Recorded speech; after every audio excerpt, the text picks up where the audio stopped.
de inquérito.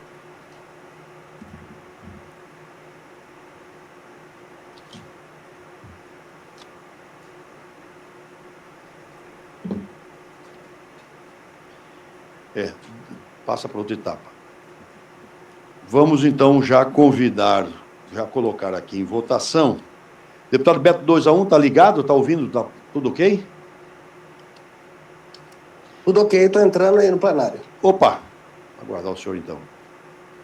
Já convido o doutor Emerson Hideki Ayashida para que esteja conosco. Registro também a presença do deputado Eduardo Botelho, do deputado Beto 2-1, que é o relator desta CPI, do doutor Francisco, procurador do Parlamento Estadual, que acompanha esta CPI, doutor Edinei também, e a doutora Simoni, são auditores do Tribunal de Contas do Estado, que também participam, em nome do Tribunal de Contas, desta CPI. Doutor Emerson, aos 6 dias do mês de maio de 2026, nesta Comissão Parlamentar de Inquérito da Saúde, instituída no âmbito da Assembleia Legislativa do Estado de Mato Grosso, comparece o senhor Emerson Hideki Ayashida, brasileiro casado, auditor da Controladoria Geral do Estado de Mato Grosso, portador da RG 679135 SSP Mato Grosso e CPF 570-349-661-68, residente domiciliado nesta cidade, na qualidade de testemunha devidamente convocado para prestar esclarecimentos no nome desta comissão. Deputado Beto 2-1, relator dessa comissão.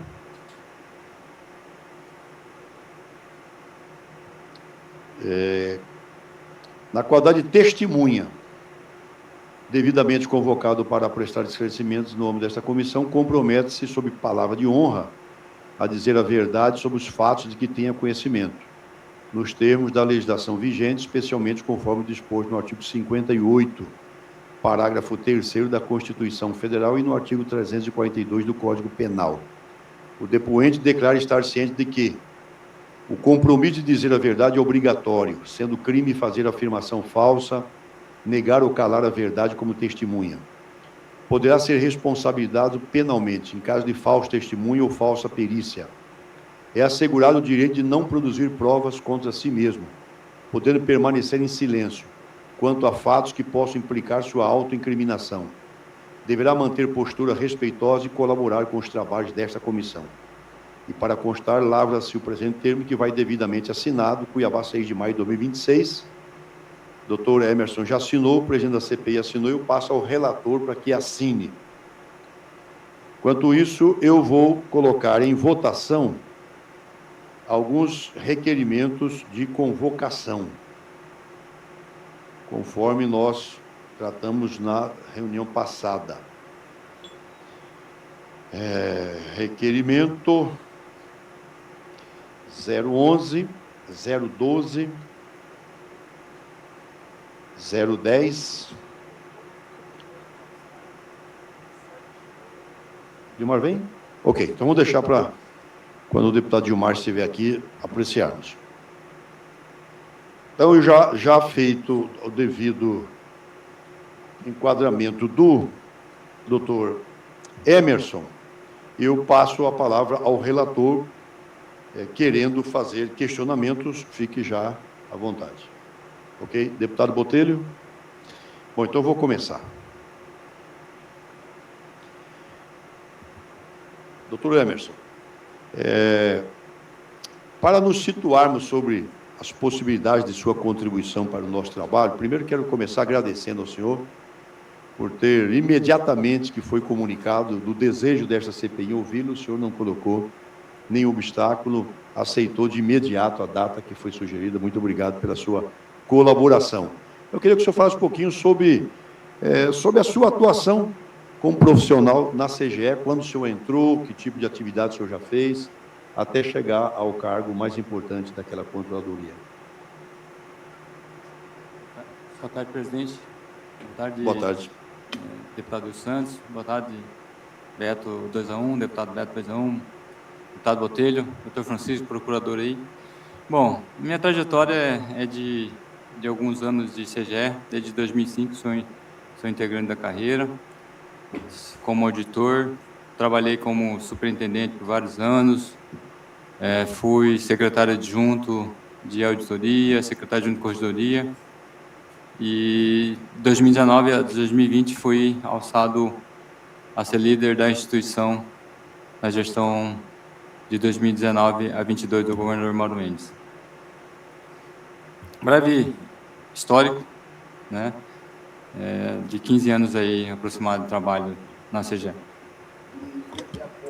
Após a sua saída da direção da CGE, o senhor continuou na CGE, exercendo que tipo de atividade? Continuei, sim. Estava no setor de inteligência da CGE, né, Superintendência de Inteligência, e agora atualmente estou no MP, no setor de inteligência do Ministério Público também. Mas o senhor continua controlador? Não, continua auditor. Auditor. Tendo sido controlador geral, o senhor foi até dezembro de 22? Exato, exatamente. Tá. Como se dava a estrutura e a dinâmica dessas auditorias realizadas pela CGE? Quem que determina, quem que controla, quem que realiza, qual é o prazo, quem que envia para a secretaria, quem cobra as recomendações? Olha, o trabalho sempre tem um planejamento de execução, né, de trabalho. A gente faz um planejamento anual, um planejamento de 4 em 4 anos de trabalhos, e essas demandas tudo depende do planejamento de constatação que a gente identifica ao longo dos anos. Então, a partir dos riscos que a gente encontra, a gente monta um planejamento de trabalho. Por exemplo, na Covid, a gente tinha um planejamento inicial, e com a pandemia a gente esqueceu o planejamento e fomos acompanhar todas as aquisições importantes da saúde, né? Então a gente esqueceu o planejamento daquele período e fomos trabalhar só no acompanhamento das aquisições da Covid. Então esse item planejamento, ele é levado a sério lá na CGE. A gente ouve as secretarias das demandas, acompanha as demandas de ouvidoria para saber o que tem de demanda da sociedade, para que a gente possa fazer um planejamento em cima de todo um levantamento, envolvendo os servidores, a sociedade, os secretários. Então, fazemos todo um trabalho de conversa, de monitoramento, para ver o que é a demanda do secretário e da sociedade. Então, a gente faz um planejamento em cima dessas ouvidas, né, dessas informações das secretarias, da sociedade, de um modo geral. É que, de uma forma geral, o governo tem o PPA, né, tem um plano plurianual de 4 anos, depois tem a RDO, no caso orçamentária, a LOA. No caso da CGE também, anualmente, há um planejamento do que vai ser feito. É isso. E também há um planejamento quadrianual? Sim, a gente faz um planejamento. Tem o anual e para o quadriênio. Que é o planejamento estratégico, né? Tá. Nesse caso, o quadriênio foi ali 19, 23, 20, 24, o senhor lembra? Esse quadriênio? 20, 24, 24. Né? 19 foi o último ano do quadriênio anterior, exato, né? Tá. Muito bem. Neste caso das questões da saúde, neste período que resultou na Operação Espelho, como era esta dinâmica de auditorias que foram realizadas? Porque nós estudamos, foram dezenas, quase uma centena, né, mais de... Como é que, específico da área da saúde, como é que se deu isso? Com o advento da pandemia, deputado, a gente deslocou praticamente quase 29 servidores, auditores exatamente, para acompanhar todas as aquisições da pandemia. Então, nós ficamos acompanhando, monitorando todas as aquisições, assim, obviamente, monitorando assim, as significativas, né? Aquelas que tenham representatividade para entrega para a sociedade. Então, a partir desse momento, a gente conseguiu desenvolver um trabalho nessas aquisições simultâneas, né? Criamos essa força-tarefa lá dentro, esquecemos o nosso planejamento e focamos praticamente 30 servidores para essas atividades. Então, a gente acompanhava simultaneamente. Se lançava um edital, a gente já estava vendo o que estava acontecendo. fazíamos recomendações, fazíamos relatórios, fazíamos todo o levantamento, pegamos as informações das secretarias. Então, a gente fazia esse trabalho simultâneo, praticamente junto com a secretaria. A secretaria lançava, a gente estava acompanhando já. Então, era um trabalho foi bastante significativo para a sociedade. Esses 29 indivíduos, todos eram auditores ou nem todos? Todos auditores. 29 auditores, basicamente para acompanhar a chamada Operação Espelho? Não, Operação Covid. 29. Que período, mais ou menos? De quando a quando? A Covid foi março de 20, né? Foi março de 20. A partir desse período, a gente acompanhou aí em torno de 150 aquisições, 140 e pouco, se não me falha a memória. Aquisições, em torno de 80% dos valores de aquisições que o Estado fez, a gente acompanhou. 80%, 85%. Na área da saúde. Na área de saúde. Tá. Na área da Covid, tá? Porque, assim, não foi só a saúde que comprou, foi outras secretarias também compraram algumas coisas relacionadas à Covid. Neste caso, a CGE entrou nessa dinâmica por iniciativa própria ou foi uma solicitação do secretário de saúde ou foi uma solicitação do governador, da Decor? Como é que foi? Não, foi o trabalho de controle mesmo, né? Controle interno. Controle interno, o papel função da Controladoria Geral do Estado. Então, a gente acompanhou, obviamente que a gente estava participando dos gabinetes de situação, tinha criado o GT de saúde com os órgãos de controle, então estava todo mundo, toda semana tinha reunião no gabinete, a gente também fazia uma reunião... Uma força-tarefa. Força-tarefa, exatamente. Todo mundo não sabia o que ia acontecer, todo mundo com medo de morrer, essa é a verdade, né? Então, a gente estava preocupado, a gente precisava ajudar, precisava fazer alguma coisa para a gente se salvar, vamos dizer assim, porque no momento pandêmico todo mundo estava com medo de morrer. Eu peguei Covid umas 10 vezes na cabeça, a gente espirrava, estava com Covid, né? Então, assim, foi um momento bastante delicado e a gente conseguiu fazer esse trabalho de acompanhamento simultâneo nas aquisições. Eu mesmo perdi minha mãe e perdi um tio muito querido pela Covid. Quantas e quais auditorias foram cumpridas e enviadas à Decor, ao Ministério Público? O senhor se lembra? Excelência. Quantas e quais auditorias? Enviamos algumas, né? Dezenas? Uma centena? Não, chegou umas dezenas. Dezenas, né? Relatórios. Foram encaminhados a quem? A Decor? Órgãos externos que a gente coloca, né? Sim. Então, assim, demanda do Ministério Público, Decor, Defaz, Tribunal... praticamente são esses encaminhamentos que a gente fez. Teve alguma encaminhada a algum órgão público federal? CGU? Teve Procuradoria Geral todos os da relatórios República, relacionados à Covid, a gente compartilhou com os órgãos de controle. Foi encaminhado também algumas. O senhor não se lembra quantas, né? Agora... E nem quais? Nem quais, aí você vai me perdoar, mas minha memória não vai lembrar, não. Doutor Emerson, as irregularidades que foram auditadas, somadas à demora na produção dos relatórios, o descumprimento de recomendações por parte do secretário de Estado de Saúde e a ocultação de relatórios sobre verba federal. É sobre esse tema que nós vamos falar agora, tá? Quais as principais irregularidades apontadas pela CGE? Só as principais. Essa pergunta é difícil, até porque, assim, eu não operava na execução, né? Eu estava na liderança, então chegava um relatório já aprovado e eu só encaminhava praticamente, homologava e encaminhava à secretaria, o secretário, né? Então, assim, de quais não vou conseguir responder para o senhor. Aí teria que ver os relatórios, precisa pegar relatório, para identificar o que foi encaminhado. Né? Então, assim, não consigo... Mas o senhor assinou, né? Assinei todos os relatórios que foram aprovados, a gente encaminhou para os órgãos, para a secretaria e para os órgãos competentes. Sobre irregularidades nas licitações, o senhor se lembra? As mais comuns? Assim, quais os tipos mais comuns? Era...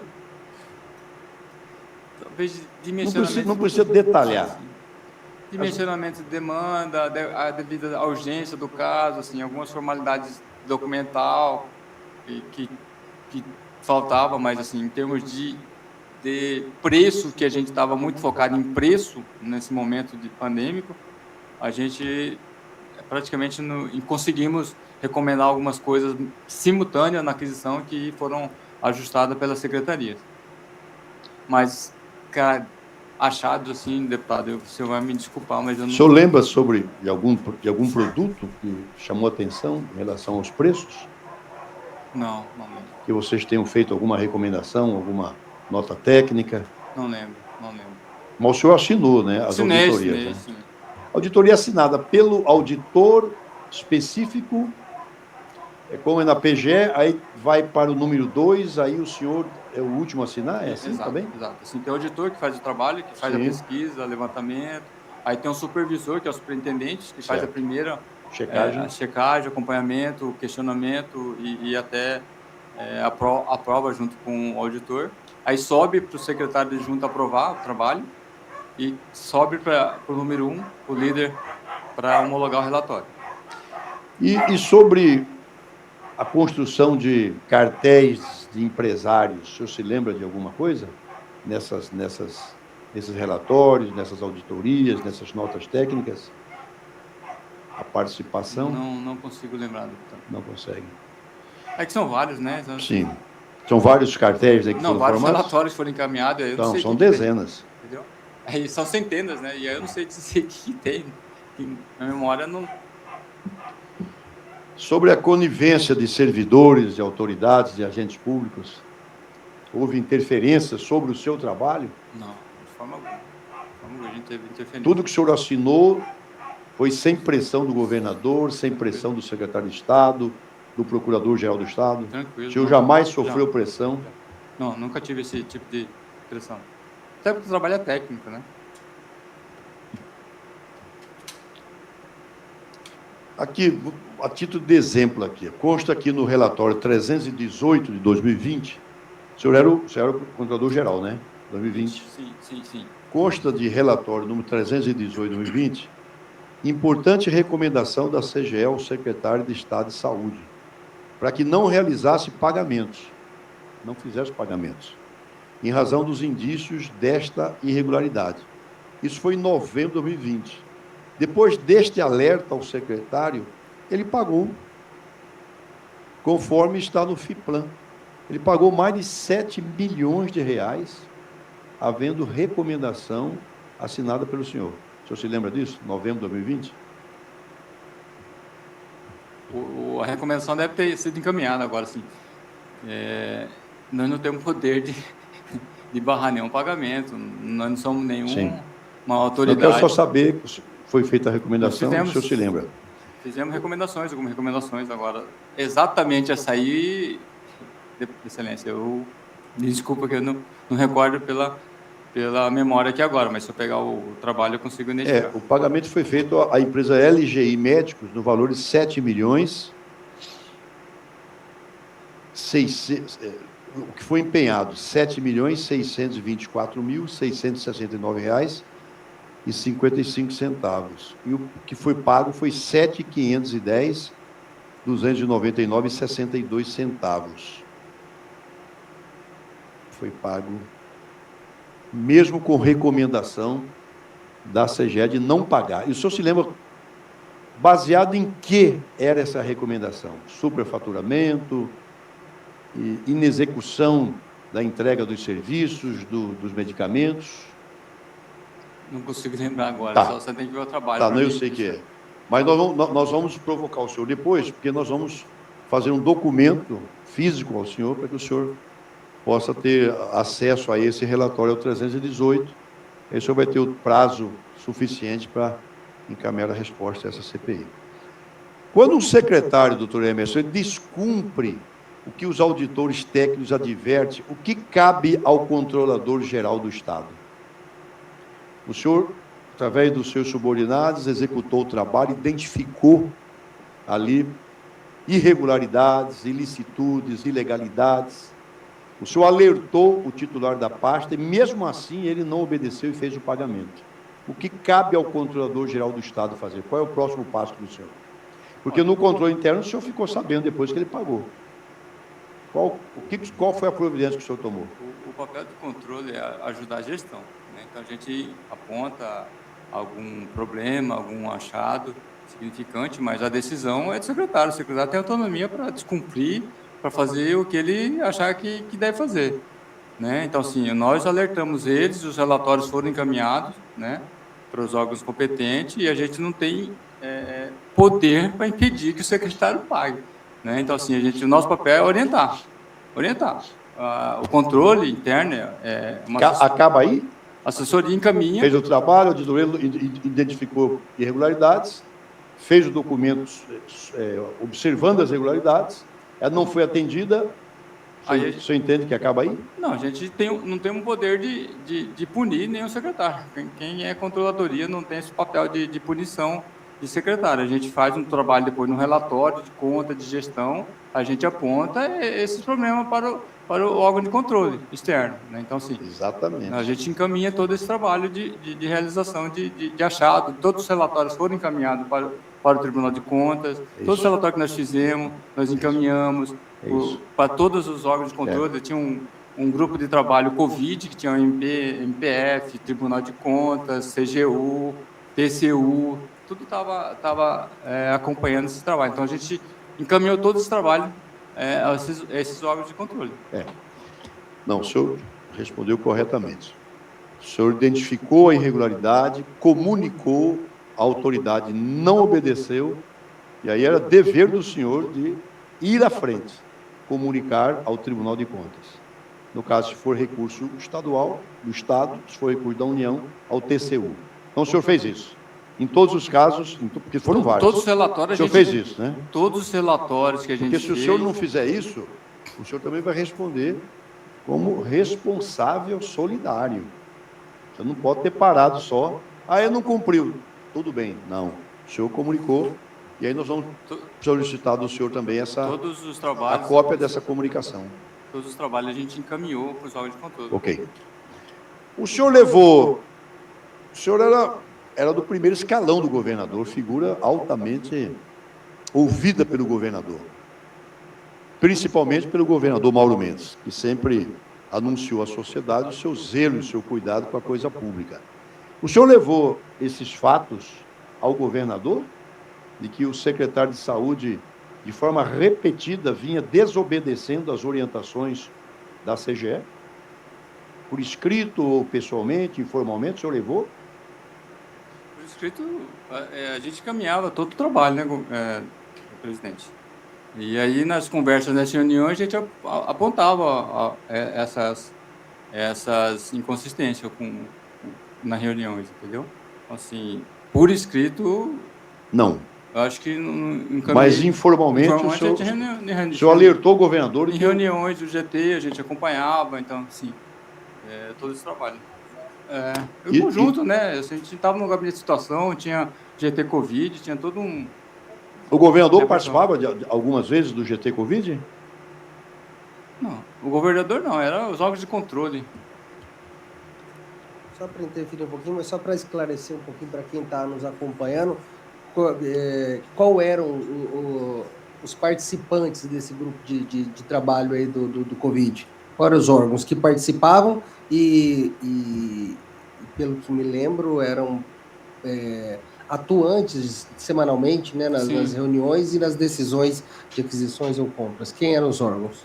Nós tínhamos no grupo de Covid, grupo de trabalho, tinha Ministério Público Estadual, Ministério Público Federal, Tribunal de Contas, Tribunal de Contas do Estado, Tribunal de Contas da União, CGU, deixa eu só verificar aqui, praticamente todos os órgãos de controle, entendeu? Estava lá nesse grupo de trabalho que a gente compartilhou, tinha rede de controle também, que é formada não só desses órgãos que eu falei, mas participava CREA, participa os arquitetura, né? É provável que dessas reuniões lavrava-se ata. Sim, a gente tem apresentação, a gente fez uma reunião. Deve ter, nessas atas, fala do senhor alertando de que o secretário de Estado de Saúde não vinha cumprindo orientações da CGE. Tinha esses encaminhamentos, né, deputado? A gente encaminhava todos os trabalhos para eles. Certo. Esses alertas eram para... Assim, a gente não minuciava se é relatório, se é o trabalho. A gente encaminhava todos esses relatórios. Agora, não dá para a gente ficar detalhando muito, porque a reunião era... Não, porque... Não é. O senhor passou num dos concursos mais difíceis desse país. É dever do senhor saber todas as suas obrigações. É lei de que o senhor fez a auditoria, identificou a irregularidade, comunicou à autoridade responsável. Ela não cumpriu, o senhor tem que formalmente comunicar aos órgãos de controle superior ao senhor. É isso que eu estou perguntando. O senhor fez isso formalmente? Perfeito, deputado. Nós vamos requerer. Nos relatórios de gestão, entendeu? Não, relatório de gestão é uma coisa. Ele antecede esse relatório, o senhor encaminhou ao seu colega secretário de Estado, ele não cumpriu a sua observação, e aí eu estou perguntando, ao não cumprir, ao desrespeitar a orientação da CGE, cabia ao senhor a responsabilidade de comunicar ao TCE ou ao TCU. A pergunta é, o senhor fez isto? Através de relatório, presidente. O senhor fez. Foi encaminhado. No relatório, o senhor comunicou. O relatório que a gente recomendou, suspensão, recomendou... Sim, não, isso é uma coisa. Isso é uma coisa. Aí ele não cumpriu o seu relatório. O senhor tomou conhecimento que ele não cumpriu. Ele pagou, está aqui, pagou. Em 7.510.000. A partir daí, o que é que o senhor fez? E a lei diz que o senhor, se não fizer a comunicação formal, o senhor vai ser responsabilizado solidariamente. Não sou eu que estou dizendo, é a lei. Só para contribuir, presidente. Claro, relator. Eu penso que o presidente talvez esteja fazendo uma pergunta exatamente específica sobre um caso e o ex-controlador geral, o Emerson, está citando e tentando expressar que todas as ações que ele julgou nesse período necessário serem comunicadas, foram comunicadas através dos relatórios que eram os quais ele tinha a obrigação de colaborar. Especificamente dessa ou daquela, ele não consegue ter a memória fotográfica suficiente para tudo, mas que todas as ações foram cumpridas, não só por ele, mas pela CGE, por todos os auditores, os encaminhamentos. É isso, Hermes? Porque eu estou achando que vocês estão falando da mesma coisa e você está repetindo num outro formato, mas a resposta é essa. Todos os teus apontamentos foram encaminhados à CGE, aos órgãos de controle. Exatamente. Apesar deles participarem ativamente nas decisões do grupo de trabalho, é isso? Isso, a gente comunicava, a gente reunia, a gente mostrava o trabalho, todo o trabalho tem gravado vídeo disso aí, essas reuniões que a gente fazia. Apresentei esse trabalho todo para a rede de controle do grupo de... Não, o senhor entendeu bem o que eu falei.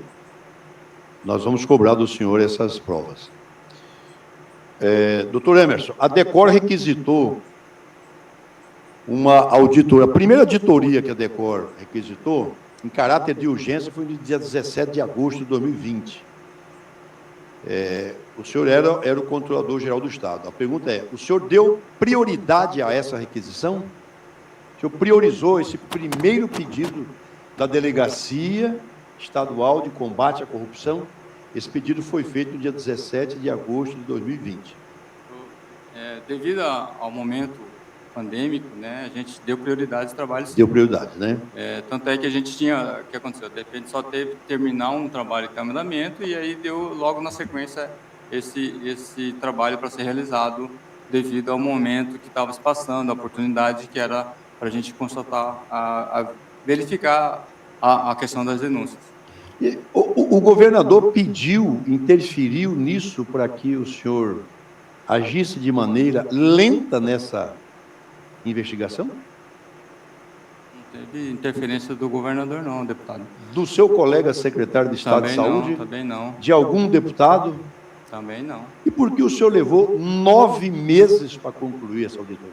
Então, tem todo um trabalho, né, deputado? Assim, análise de dados, a solicitação de informação, tem a constatação depois para escrever o relatório, entendeu? Assim, então, aí tem as discussões com os supervisores do trabalho, então, assim, todo um processo, um fluxo que corre para até sair o relatório. Não é só chegar lá e ver, a gente pede informação de dados, informações complementares... Tá. Essa é uma. Em outro momento, houve uma determinação judicial ao senhor, no dia 23 de junho de 2021, para que o senhor realizasse em 120 dias, a determinação judicial estabeleceu para 120 dias, uma auditoria sobre todos os pagamentos da Secretaria Estadual de Saúde para as empresas do caso, as empresas envolvidas. O senhor deixou o cargo no dia 20 de dezembro de 2022, foi isso? 20 de dezembro de 2022, foi isso? Ou seja, passaram-se quase 500 dias sem o senhor entregar essas auditorias. 500 dias são quase 2 anos, doutor. Qual a razão para essas auditorias não terem sido feitas? Houve algum pedido do governador? Ele intercedeu para que o senhor retardasse ao máximo esse trabalho? Não, deputado. Nenhuma interferência. Porque o senhor tinha 29 auditores cuidando desse caso? Deixa eu esclarecer. Esses 29 eram das aquisições simultâneas da Covid. E aí nós tínhamos uma equipe de auditoria especial que fazia os trabalhos de demandas externas que a gente tinha. Então, a gente tinha uma demanda, uma equipe de auditoria especial que fazia todo o trabalho. Essa tinha quantos auditores? Essa tinha 4, 5 auditores. Certo. Entendeu? E aí tem todo um trabalho que é feito de discussão, de revisão, de processo. Normal. A discussão entre opiniões, isso faz parte do processo, né? Tem opinião de auditores diferentes, então essa discussão esteve dentro do trabalho, tá? Porque era um momento de todo mundo estar sensível, todo mundo preocupado, e então teve essa discussão. Nós tivemos discussão que foi até para o conselho. Nós temos um conselho de controle interno que dá a palavra final desse trabalho quando há divergência entre os auditores. Então, assim, é um trabalho da instituição que é discutido. Então, tem opinião divergente? Tem, vai ter várias. E eu faço parte do processo. A maturidade institucional, a gente passa por isso, né? Então, assim, teve todo esse trabalho de discussão, teve divergência nesse trabalho, teve muita divergência, né? E aí, assim, quando eu saía, tinha essa discussão de divergência que ainda não tinha sido sanada, né? Então, assim... E aí Mas nesse caso específico, dessa determinação judicial que estabeleceu o prazo para o senhor de 120 dias, o senhor saiu 500 dias depois, não entregou essa auditoria? Porque, assim, aí não é um trabalho que foi discutido, foi até para o conselho algumas divergências. Não, o senhor confirma essa informação que passou 500 dias e o senhor saiu e não entregou o relatório? Eu não lembro se foi. Entendeu? Se o senhor está constatando aí, assim, eu não tenho esse dado na mão aqui e nem na memória para me dizer para Vossa Excelência se houve ou não houve esse prazo aí, né? Mas okay. Se o senhor está dizendo... Tá ok. Eu vou passar agora para um outro ponto chave, crucial dessa CPI, que é sobre os recursos, se eles eram, né, eram federais ou se eles eram estaduais, né? Esse tema, para o nosso trabalho, doutor Jorge, ele é fundamental, ele é uma pedra decisiva aqui, porque essa discussão é que fez o caso se arrastar por 6 anos. Por 6 anos. E agora, né, que a Justiça Federal determinou a anulação das provas colhidas pela Polícia Estadual, né? Pois não.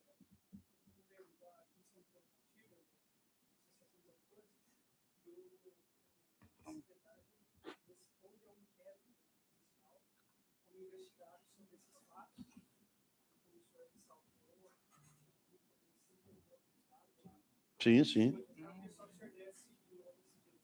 Claro. O senhor quer fazer alguma manifestação sobre o... Tá ok.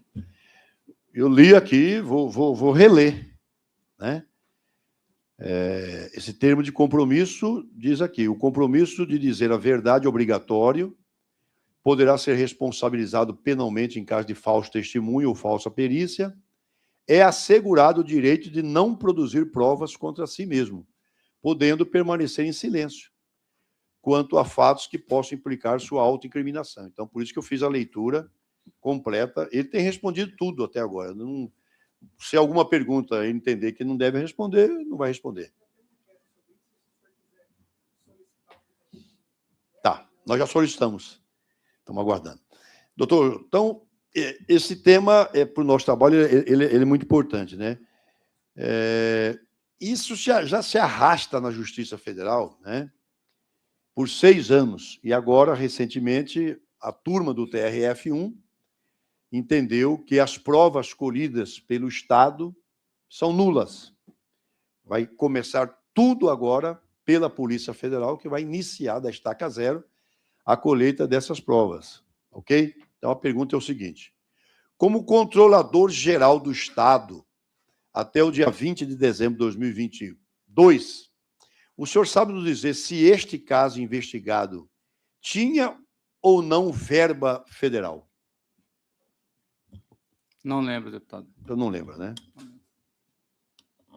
A Gazeta Digital, do dia 10 de setembro de 2023, já teve acesso a 3 relatórios que foram concluídos em setembro de 22. O senhor já era o titular. Quando o senhor era o controlador-geral, em que os auditores alertaram o senhor que tinha dinheiro federal. Os seus auditores alertaram o senhor de que tinha dinheiro federal e que o caso deveria ir para a instância federal. O senhor lembra o nome dos auditores que realizaram esses relatórios? Porque era o senhor que os nomeava? Não, era... Quem que nomeava? Cada auditoria, quem que decidia? Qual que é a Era- dinâmica de escolha dos auditores? Era da equipe, né? O superintendente com o adjunto fazia a ordem de serviço e aí eu assinava a ordem de serviço, mas era a superintendência que fazia Tá. todo o trabalho. Na sua gestão, o superintendente era quem? Era o Bruno? Não era o Que Bruno. nós vamos ouvir daqui a pouquinho o doutor Bruno. Não era o E Bruno. também o Nick Andreu Pereira. Nenhum dos dois? Não. Você não lembra o superintendente? Não era o Bruno. Tenho O certeza, superintendente mas era o acho que senhor que nomeava ou o governador? a gente chegava no consenso internamente, né? Então o E senhor aí a sabia gente- quem era o superintendente. Sim. Era Mas um não- só ou eram Não, vários? tinha vários superintendentes. Quantos? Acho que tinha 9 superintendentes, se não falha a memória. Nesse 10. caso específico, o senhor não guardou, né, o nome, né? Eu vou repetir aqui. Deve ser... O site Gazeta Digital, do dia 10 de setembro de 23, após estudar 3 relatórios da sua controladoria, afirma que os auditores alertaram o senhor Emerson, doutor Emerson Ideki, de que tinha dinheiro federal e que o caso deveria ir para a Justiça Federal. Eu não lembro o nome dos auditores. Onde foram parar estes relatórios no período em que o senhor esteve como controlador-geral? O que foi todos os relatórios aprovados, deputado, eles foram encaminhados. Assim, todo o processo de aprovação e validação ele foi encaminhado Para quem? os órgãos de controle, os órgãos competentes. No entendeu? caso, o auditor estava sugerindo que havia dinheiro federal, o senhor encaminhou para a Justiça Federal? Desde o começo, né, do trabalho, estava sendo encaminhado para divulgado esses relatórios para os órgãos de controle. Eu vou ler de novo aqui o seu compromisso, doutor Melo, de dizer a verdade, somente a verdade. Eu vou repetir a pergunta para o senhor. O senhor foi alertado por seus auditores de que tinha dinheiro federal na questão da Covid. Todo mundo sabia que tinha. O presidente da República dizia para o Brasil inteiro que ele estava mandando dinheiro para os estados e municípios. O Brasil inteiro sabia, mandando vacina, mandando dinheiro. E os seus auditores alertaram o senhor. Doutor Emerson, chefe, tem dinheiro federal na parada. Né? O senhor não sabe onde foi parar os relatórios. Por que não foram homologados e nem enviados à Polícia Federal e nem à Decor? Porque nós já checamos. O senhor não encaminhou para a Polícia Federal e não encaminhou para a Decor. Onde é que o senhor colocou esses relatórios? Os trabalhos homologados, eles foram todos encaminhados para os órgãos de controle. Estes, então, não foram Não homologados? tinha discussão. Estes foi não aprovado. foram homologados? Pelo jeito, não. Não? O que não foi homologado, não foi aprovado, não foi. Entendeu? Tá. Não passou pelo crivo de aprovação. Entendi. discussão. Tinha auditoria que era homologada e tinha que não Sim. era. Esta que alertou o senhor que tinha dinheiro federal não foi homologada. Não lembro, deputado, não lembro. Provavelmente se não foi para fora, não foi. É porque não Entendeu? foi. Entendi. Entendeu? Entendi. E por que não foram homologadas? Porque não passou pelo crivo da aprovação das instâncias competentes. Primeiro o superintendente, o adjunto e até o secretário. O senhor sabe... É aquilo que eu falei para o senhor, a discussão, a divergência vai existir em qualquer processo, Claro, em qualquer claro. momento. E aí, aqueles que foram aprovados, homologados, eles foram encaminhados institucionalmente. Esses que não foram aprovados, eles não foram encaminhados porque não foram aprovados, não passaram pelo crivo de criticidade, de documentação, de evidência, de todo um trabalho de técnica de auditoria. Houve algum pedido por parte de algum colega secretário em relação a isso? De forma Da alguma. Casa Civil, do governador? Não, de forma alguma. Nenhuma, né? Sabe dizer se até hoje eles estão em elaboração? Ou se eles foram reprovados? Não sei dizer, deputado. Tá.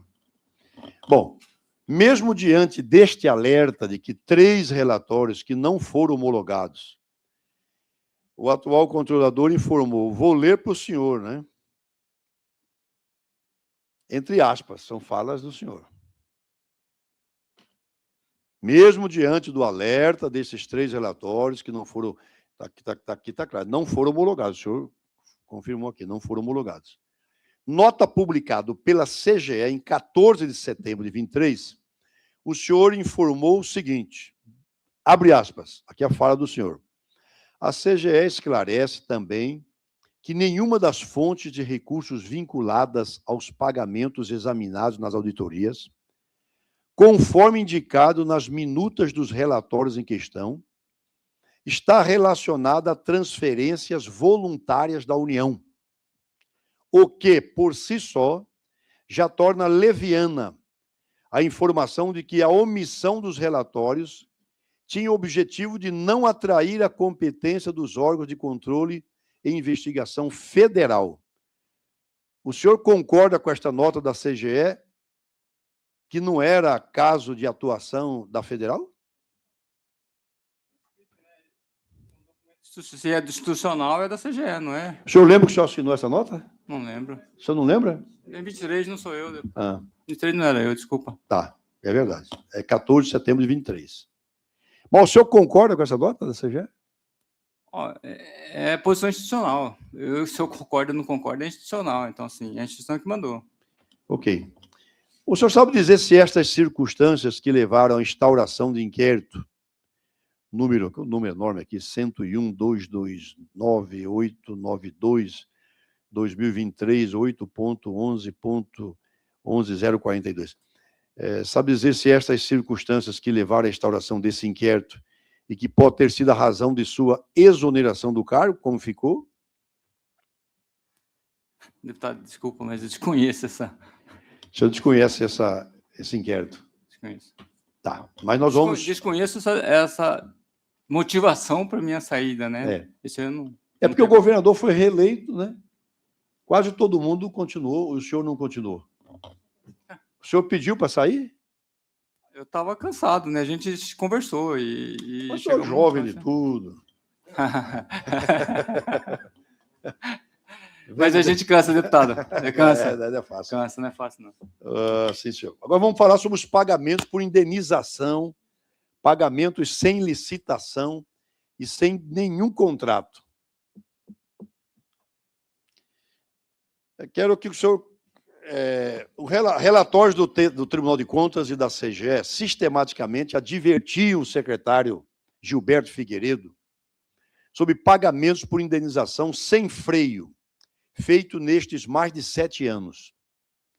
O descumprimento destas advertências foi levado ao conhecimento do governador, da DECOR e do Ministério Público? O senhor levou? Para o Tribunal de Contas, a gente encaminhou direto. Tanto é que o tribunal já fez vários trabalhos. Esse pagamento por indenização não é novo no Estado, principalmente na Secretaria de Saúde. Então, tem trabalho lá desde quando eu entrei praticamente na CGE, a gente já via essa questão de pagamento. O senhor entrou lá que ano? 2005. Tem 21 anos, né? Então, assim, tem um período que esses pagamentos, ele não é de hoje, não é dessa... Nunca foi exceção. Nunca foi... Era regra. Nunca foi só desses últimos 7 anos, isso que eu quero dizer. Entendeu? Certo. Isso já tinha de gestões passadas, certo. Esses pagamentos por indenização. Isso sempre existiu, né? A lei sempre permitiu. Não, sempre permitiu, não. Sempre existiu. Né? E a pergunta que eu faço ao senhor é essa. Se o senhor alertava ao governador de que havia insistentemente a rotina, a dinâmica de pagar por indenização? Sim, alertamos. Inclusive, ele determinou que a gente fizesse um trabalho nesses processos para identificar qual que é o problema disso, né? que é a causa do pagamento por indenização. Então, a gente tem um relatório específico disso, onde a gente identificou qual é o problema, qual que é a causa desses pagamentos, né? E aí a gente encaminhou para o governador, para a Secretaria de Saúde, para saber o contexto desses pagamentos. O senhor lembra qual é esse relatório? Nós precisamos dele. Não me recordo, não me recordo. A cabeça aqui falha, deputado, eu não consigo lembrar de tudo. Não. A nossa assessoria, vamos localizar esse relatório em que a CGE, por provocação do governador, elabora justificativas, né, para tentar entender por que tanto pagamento por indenização. Sob o ponto de vista legal e de controle, o que acarreta a secretaria operar suas despesas sem processo público licitatório? Nesse estudo que o senhor fez, por que fazer esses pagamentos sem licitação? Deputado, é muita coisa, assim, um contexto social também, né, assim, não sei se, talvez eu vou falar, às vezes eu fico com medo de falar alguma coisa que não vai refletir o relatório lá, mas assim, não Já fica à vontade, doutor, mas isso aqui o senhor está em casa, entre assim, amigos. Tem vários problemas, né, assim, localização de demanda de prestador de serviço, que às vezes não tem no setor, eles não vêm para a licitação, então, assim, tem alguns fatores, assim, que não participam da licitação. Aí, assim, você não vai deixar a sociedade à mercê por causa disso, né? Deu fracassada a licitação. Às vezes nem fracassado, exatamente, eles não aparecem para licitar. Né? E aí o Estado precisa prestar o serviço. Certo. Pode acontecer isso? Pode. Eu vi algumas vezes isso. Ninguém vinha para a licitação, mas tinha que atender a sociedade. E aí precisava salvar o atendimento, e aí contratava sem processo, sem licitação esse profissional. O senhor tem noção, nesse período que o senhor foi o Controlador-Geral do Estado, 4 anos, 3 anos, né? 4 anos, quantos procedimentos pagos por indenização foram realizados pela SES? Aproximadamente. Nesse relatório que a gente fez, a gente dimensionou todo esses pagamentos por indenização, a quantidade dos últimos 3, 4 anos aqui, a gente fez esse trabalho. Passa de 100? Você lembra? Acho que sim, mais de 100. Passa de 100, né? Vai dar uns 800 processos. Uns 800 procedimentos. Assim, talvez eu vou ser leviano aqui, tá, deputado? Então, você não quero citar número aqui, porque... Fica tranquilo. Eu já falei, o senhor está em casa, doutor Emerson. Fica difícil a gente citar o número, porque depois cita o número aí, dá ao contrário, e aí eu me complico todo depois aí. Só uma pergunta. Vocês têm noção desses valores indenizatórios, quantos por cento que ele representava das compras que eram feitas pela Secretaria? Nesse relatório, deputado, a gente tem essa informação. A gente conseguiu identificar qual que os processos que vai processo regular de compras e o processo que não obedece procedimentos regulares de compras, que é a licitação. Então, nós temos, nesse trabalho, a gente consegue identificar, se não falha a minha memória, que a gente fez todo um trabalho de problema, levantamos tudo que tinha, né, dos últimos 3 ou 4 anos aí.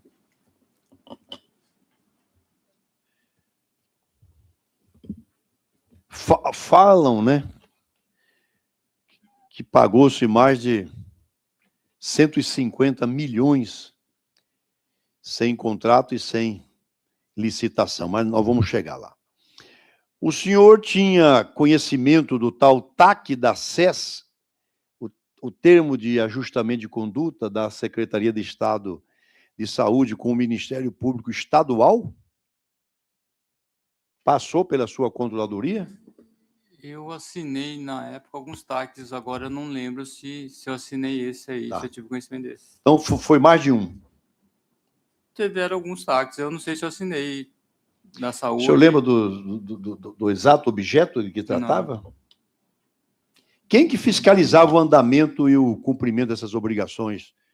Prazos? Se atingiu ou não o cumprimento dos objetos? Era a CGE? Não, se era TAC, se era com o MP... É a direto secretaria com o MP? O MP que fazia o trabalho. Esse TAC, ele era um salvo-conduto para o secretário Gilberto conduzir a secretaria nesses moldes que ele fez durante 7 anos e 3 meses?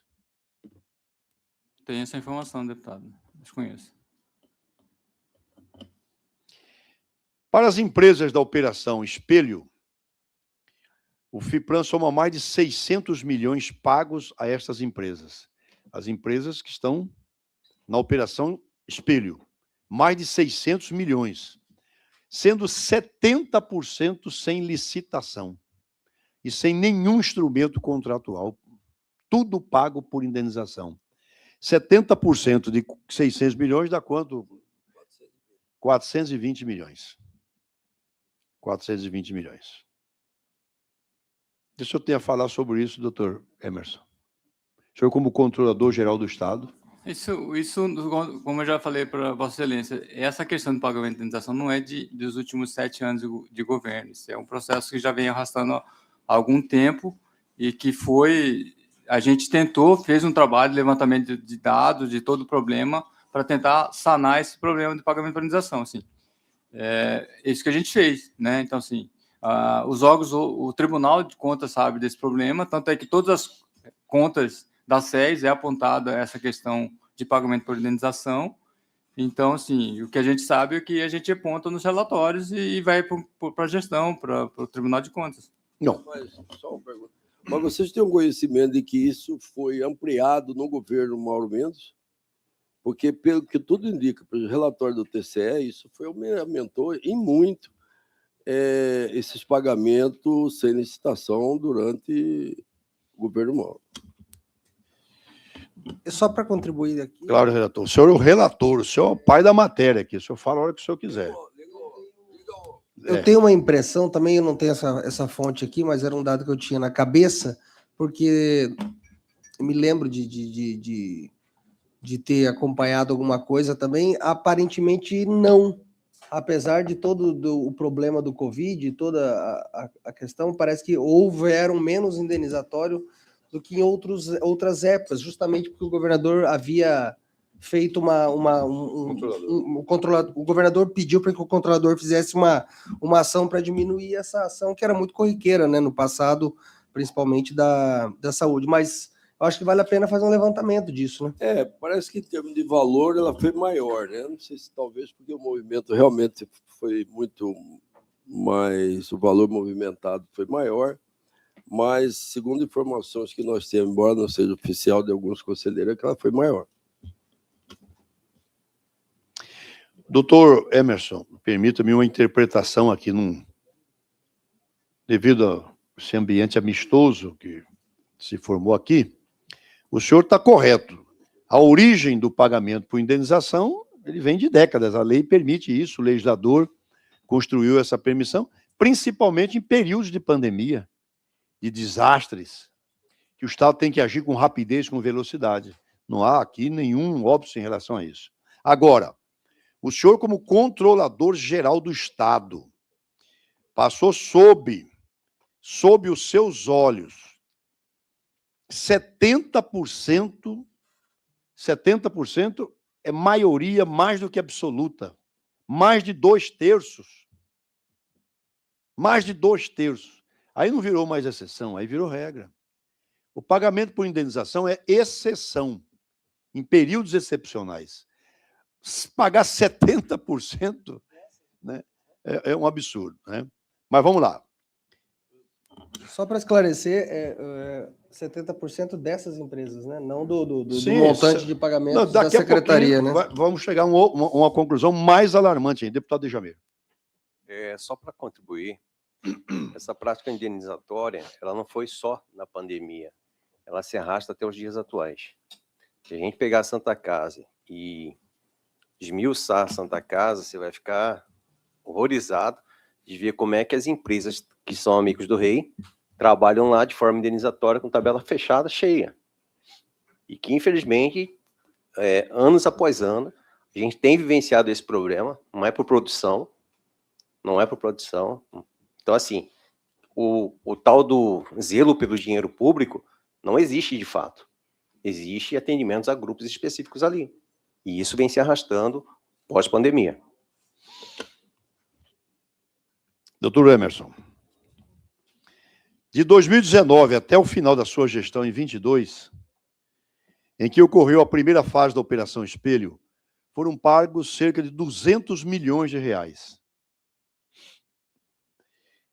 De 2023, quando o senhor não era mais o Controlador-Geral do Estado, quando a segunda fase da Operação Espelho, até o final de 2025, agora, até dezembro, final de dezembro, foram pagos mais 400 milhões de reais.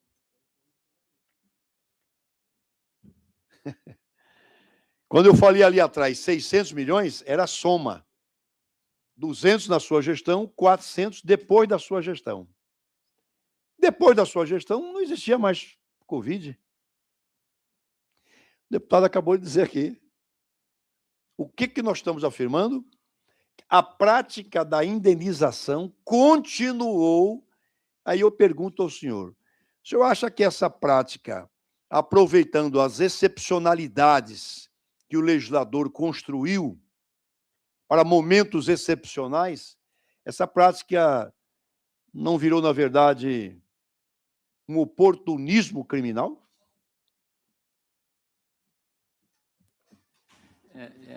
Essa conclusão aí eu não consigo dizer, mas assim, o que a gente vê? A gente precisa entender o contexto de todos os pagamentos de indenização, né? Assim, não é só porque está pagando. Precisa ver se houve licitação, se houve fracassado, se... Não, nestes casos assim, aqui, não houve licitação, não há contrato. Estou dizendo 600 milhões que foram pagos sem contrato, sem licitação. É que ele está querendo dizer, presidente, que a indenização pode ter ocorrido porque um processo licitatório pode ter ocorrido fracassado para gerar esse processo indenizatório. Mas foram centenas de processos que acumularam em 600 milhões. Todos os processos foram fracassados? Não, que ele Ninguém teve interesse em participar? Não, só o mesmo grupo da Operação Espelho? Eu penso que o senhor não está...